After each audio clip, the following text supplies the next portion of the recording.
2026 বিধানসভা নির্বাচন আসন্ন, আর এই বিধানসভা নির্বাচনকে সামনে রেখে রাজ্যের বিভিন্ন রাজনৈতিক দল প্রচারে ব্যস্ত। আর মাত্র হাতে গোনা কয়েকটি দিন বাকি বিধানসভা নির্বাচনের।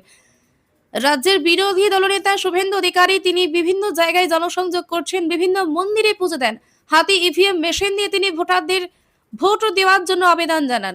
জনসংযোগ শেষে সাংবাদিকদের মুখোমুখি হয়ে শুভেন্দু বলেন, ভোটের মুখে কয়লা পাচার মামলায় গ্রেপ্তার আইপ্যাক কর্তা। দিল্লি থেকে পশ্চিমবঙ্গে কয়লা পাচার মামলায় পাকড়াও ধৃত আইপ্যাকের অন্যতম ডিরেক্টর ভেনিস চান্দেল। এই নিয়ে শুভেন্দুর মন্তব্য। মোদী অমিত শাহের ম্যারাথন প্রচারের মধ্যে আজ রাজ্যে রাহুল গান্ধী 3টি সভা। রায়গঞ্জে আসার আগেই ইন্ডিয়া জোট সঙ্গীর হেলিপ্যাড ভেঙে দিল তৃণমূল। এই নিয়ে শুভেন্দুর মন্তব্য। ভোটের মুখে ফের উত্তপ্ত বরানগর। বিজেপি কর্মীদের উপর হামলার অভিযোগ, বিজেপির বিরুদ্ধে প্রতিবাদী থানা ঘেরাও। তৃণমূল জড়িত নয়, পাল্টা দাবি সায়ন্তিকার। বিজেপির পোস্টার ব্যানার ছেড়ার অভিযোগে ভবানীপুরে তুল কালাম থানা ঘেরাও, বিজেপির লাঠিচার্জ পুলিশের। এই নিয়ে শুভেন্দুর মন্তব্য।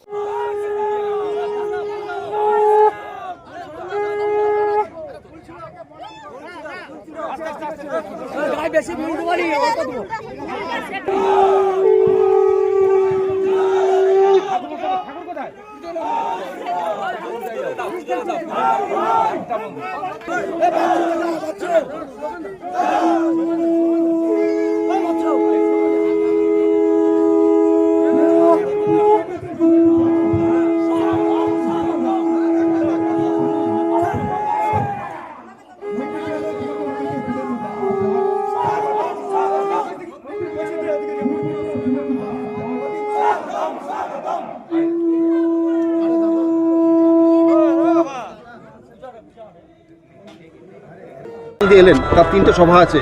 রায়গঞ্জে তার হেলিপ্যাড ভাঙলো ইন্ডি জোটেরই তৃণমূল। বুঝুক, ওদের বোঝা দরকার। পশ্চিমবঙ্গে যে গণতন্ত্র বিপন্ন, সংবিধান যে বিপন্ন, এখানে বিরোধীদের কোনো জায়গা নেই। আজকেই এখানে আমাদের আইএসএফের লোকেদের সঙ্গে গণ্ডগোল করেছে। আমরা আইএসএফের নীতির বিরোধী, কিন্তু কোনো বিরোধিতা করা চলবে না।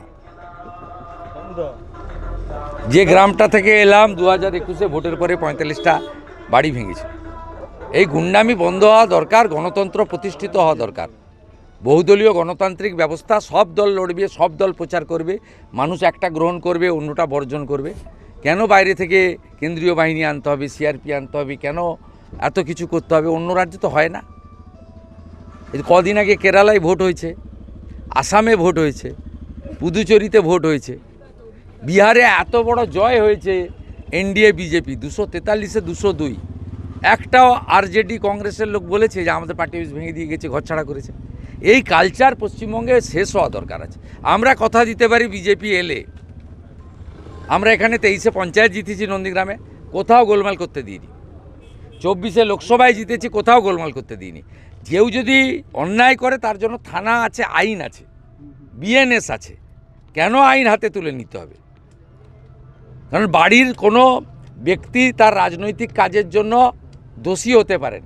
বাড়িতে থাকা বয়স্ক মা বাবা, তার স্ত্রী, তার কন্যা, তার ছোট ছোট বাচ্চা, পুত্র কন্যা, তারা তো কোনো অপরাধ করেনি, সে যে দলেরই হোক, যে ধর্মেরই হোক। এই যে সিস্টেমটা, এটা বন্ধ হওয়া দরকার আছে। দাদা, ভোটের মুখে ফের উত্তপ্ত